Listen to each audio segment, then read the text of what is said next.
Good morning students.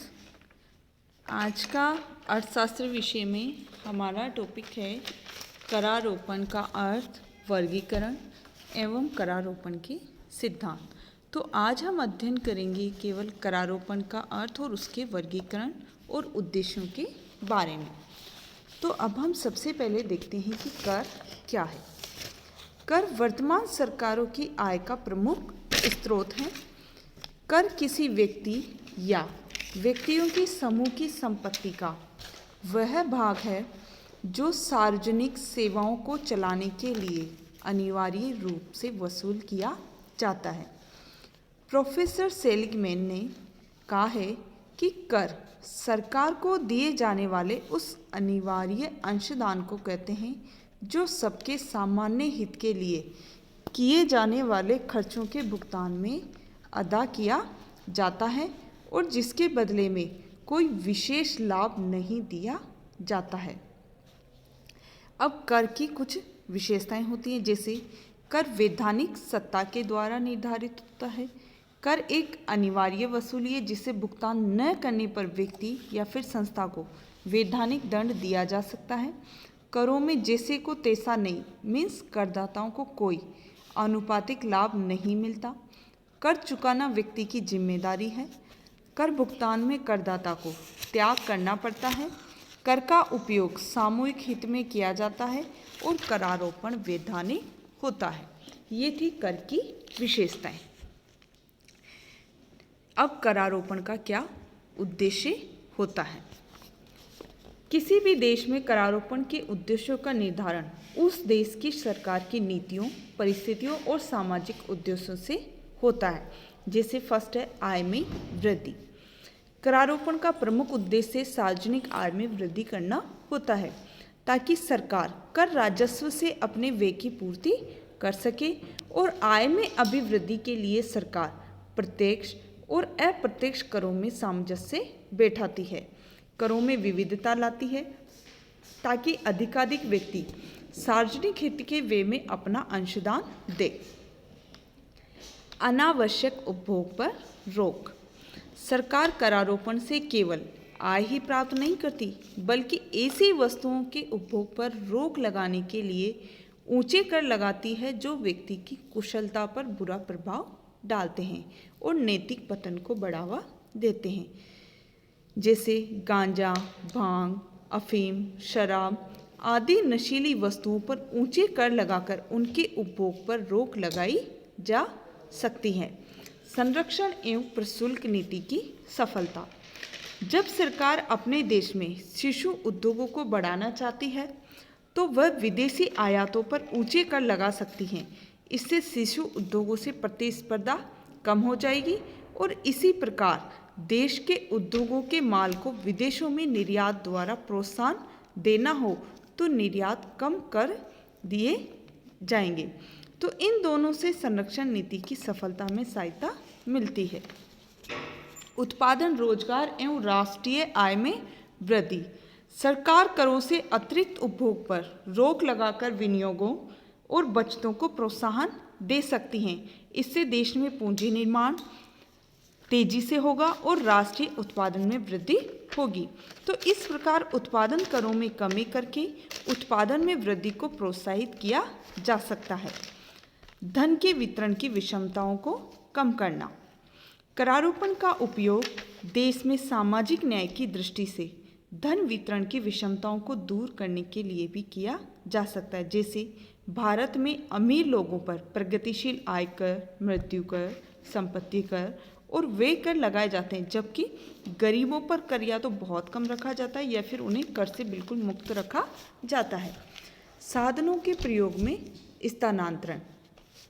करों का उद्देश्य कभी कभी एक क्षेत्र में साधनों के स्थानांतरण को रोककर दूसरे क्षेत्र में प्रेरित करना भी हो सकता है। जैसे अगर सरकार किसी क्षेत्र विशेष में किसी उद्योग की नई इकाइयों की स्थापना को रोकना चाहती है तो ऊंचे कर लगा सकती हैं, जबकि दूसरे स्थानों पर उद्योग स्थापित होने पर उन्हें निश्चित समय तक उत्पादन कर, बिक्री कर, चुंगी कर या फिर विशेष करों में छूट एवं रियायतें दे सकती हैं। मुद्रा प्रसार की रोकथाम। आधुनिक युग में करों का एक मुख्य उद्देश्य होता है मुद्रास्फीति से उत्पन्न होने वाले दोषों का निराकरण करना या फिर आंतरिक मूल्यों में स्थायित्व लाना भी होता है। अब है करों का वर्गीकरण। करों को भुगतान भार, निर्धारण विधि और दरों के आधार पर 3 भागों में वर्गीकृत किया जाता है। जैसे फर्स्ट है भुगतान के भार के आधार पर। भुगतान के भार के आधार पर करों को 2 भागों में बांटा जाता है, प्रत्यक्ष कर और अप्रत्यक्ष कर। जैसा कि मैंने अभी पहले बताया है कि प्रत्यक्ष कर कौन से कर होते हैं, जो सीधे लोगों की संपत्ति या फिर आय पर लगाए जाते हैं, जबकि अप्रत्यक्ष कर कौन से होते हैं, जिनका कराघात एक व्यक्ति पर होता है लेकिन कर भार या फिर करापात दूसरे व्यक्तियों पर होता है, उन्हें अप्रत्यक्ष कर कहते हैं। अब जैसे फर्स्ट है प्रत्यक्ष कर। प्रत्यक्ष कर वह कर है जिसमें कराघात और करापात दोनों एक ही व्यक्ति पर होते हैं। जैसे कौन कौन से, आयकर, संपत्ति कर, मृत्यु कर, व्यय कर, निगम कर आदि। अब प्रत्यक्ष करों के कुछ गुण होते हैं, कुछ दोष। जैसे गुण क्या है, प्रत्यक्ष करों में निश्चितता होती है, मितव्ययता होती है, नागरिक चेतना एवं जागृति उत्पन्न होती है। इन करों में समानता के सिद्धांत का पालन करना आसान होता है और प्रत्यक्ष करों में आवश्यकता के अनुसार परिवर्तन कर करों से प्राप्त आय को वित्तीय आवश्यकता के अनुकूल बनाया जा सकता है। इस प्रकार के करों की वसूली आय के साथ साथ भुगतान पर निर्भर करती है।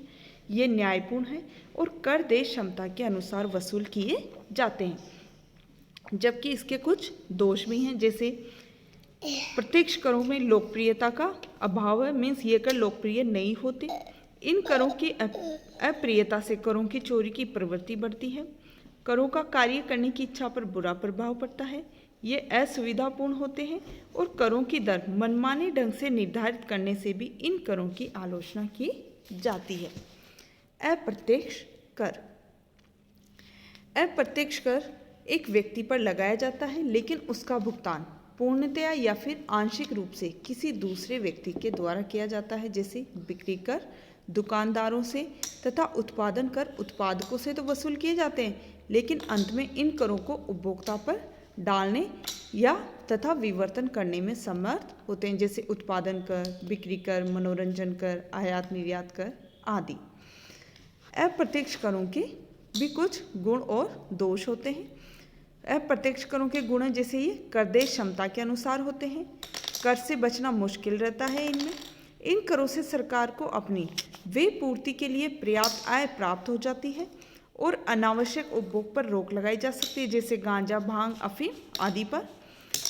करों से प्रत्येक व्यक्ति जागृत होता है क्योंकि लाभ प्राप्ति के समय त्याग अधिक कष्टप्रद नहीं लगता, इसीलिए ये कर लोकप्रिय भी माने जाते हैं। अप्रत्यक्ष करों के दोष, ये मितव्ययतापूर्ण नहीं होते। इन करों का सबसे बड़ा दोष ये है कि इनका निर्धनों पर भार अधिक और अमीरों पर भार कम पड़ता है।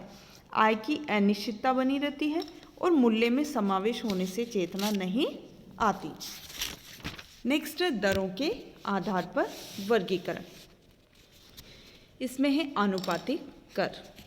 इसमें कर एक ही दर से वसूल किया जाता है, चाहे आय का स्तर निम्न हो या उच्च हो। आय के प्रत्येक स्तर पर कर की दर समान रहती है, जबकि यह पद्धति सरल और निश्चित है लेकिन न्यायपूर्ण, उत्पादक एवं प्रगतिशील नहीं है। प्रगतिशील कर, इसके अनुसार आय में वृद्धि के साथ साथ करों की दरों में भी तेजी से वृद्धि होती जाती है। जैसे 5,000 पर 5%, 10,000 पर 8%, 15,000 पर 12%, 1 लाख पर 25%। तो इस कर पद्धति में कर वसूली में न्याय, आय वितरण में विषमता का समापन, उत्पादकता और पर्याप्तता का गुण विद्यमान है। प्रतिगामी कर। प्रतिगामी करों में वे कर आते हैं जिसमें आय स्तर बढ़ने के साथ साथ कर की दर घटती है, अर्थात आय के स्तर में वृद्धि के साथ साथ कर की दर में कमी होती है। साधारणतः ये स्थिति अप्रत्यक्ष करों में लागू होती है। प्रतिगामी कर बुरे माने जाते हैं क्योंकि उनका करदान क्षमता से विपरीत संबंध होता है।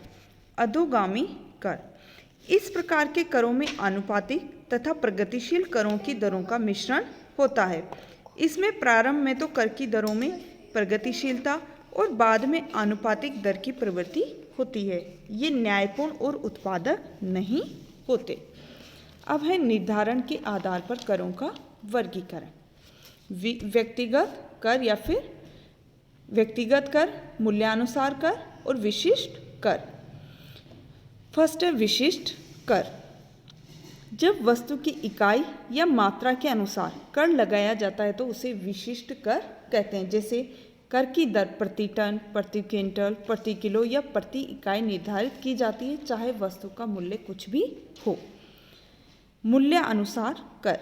इसमें करों के लिए वस्तुओं के मूल्य को आधार माना जाता है। जैसे बीजक मूल्य का 6% या 10%। तो मूल्य अनुसार कर लगाने में आय में लोच तो रहती है, लेकिन करों में चोरी की प्रवृत्ति बढ़ जाती है। व्यक्तिगत कर। जब कर व्यक्तिगत आधार पर प्रति व्यक्ति के हिसाब से लगता है तो उसे व्यक्तिगत कर कहते हैं, जैसे तीर्थ यात्रियों पर टोल टैक्स। तो ये था करों का वर्गीकरण। Thank you.